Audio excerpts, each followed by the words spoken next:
we're going to discuss different types of key: super key, candidate key, and primary key. And first of all, we see what is super key. Super key is simply a key, and you can say key is an attribute or column of a table that can determine all other attributes.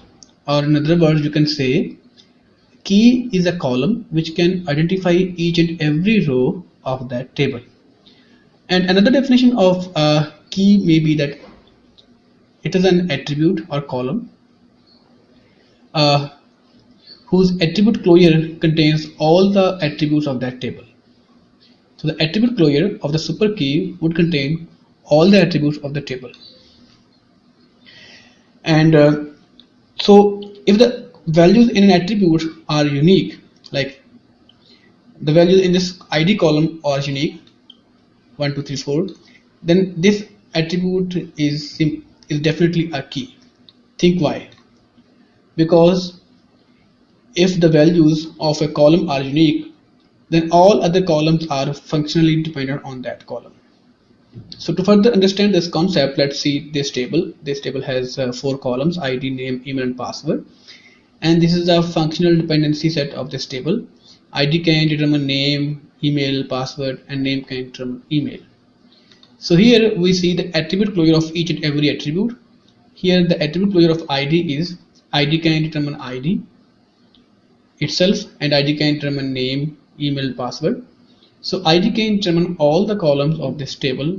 So definitely by this definition, ID is a super key.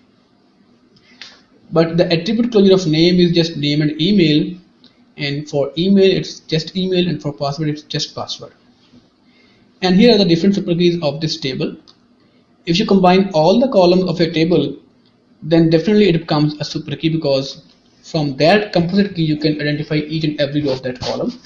So here you combine all the columns of this table, it becomes a composite super key, and the attribute closure of this composite key is all the column of that table. Similarly, if you combine ID with name and email, still it would be super key, because ID can determine all other columns.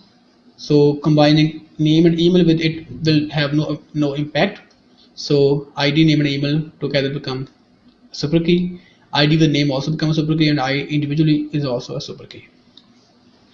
So now the question is, how many total super keys are possible in a table?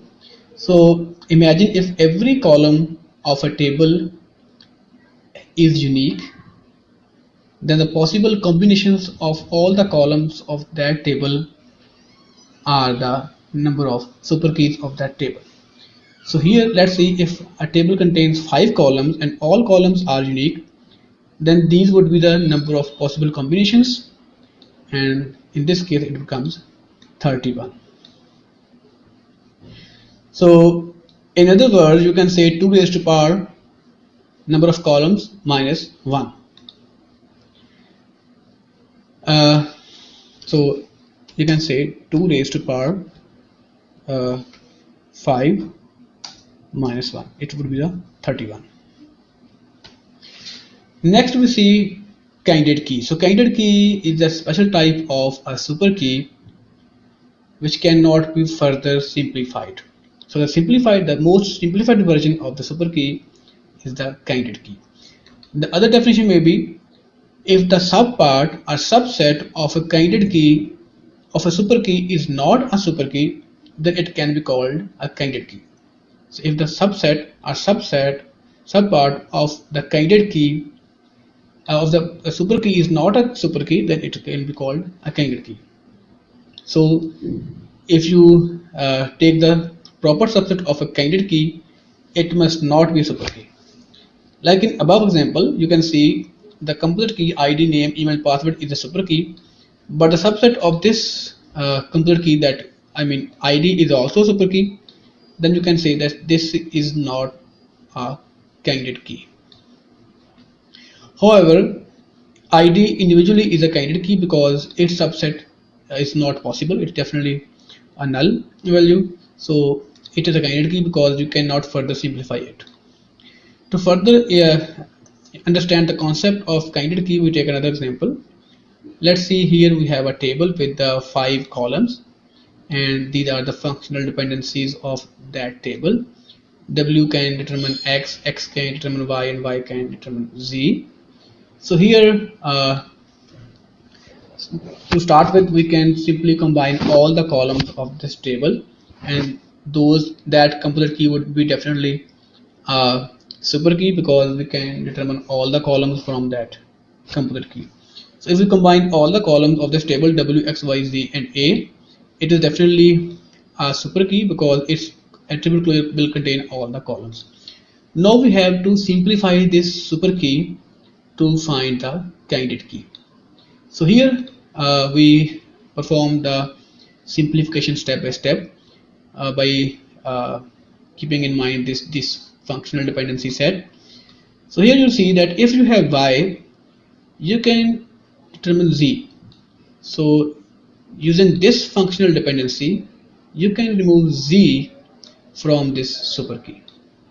So WXYA will still would be a super key.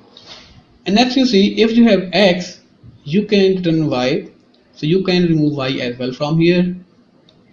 And next you can see that if you have W, you can determine X, so we can remove X as well from here. So finally we are left with WA. So W is a super key because the attribute layer of this WA would be all the columns of this table.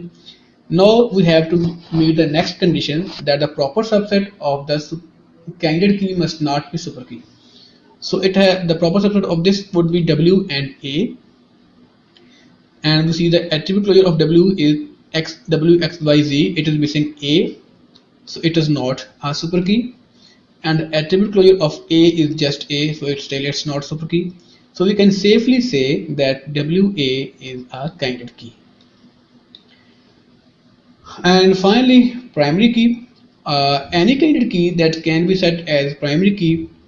Let's say there are more than one candidate keys in a table. Any one of that candidate keys can be set as primary key. But we have two conditions. There can be only one primary key in a table, and the primary key column cannot contain null values. So that's it.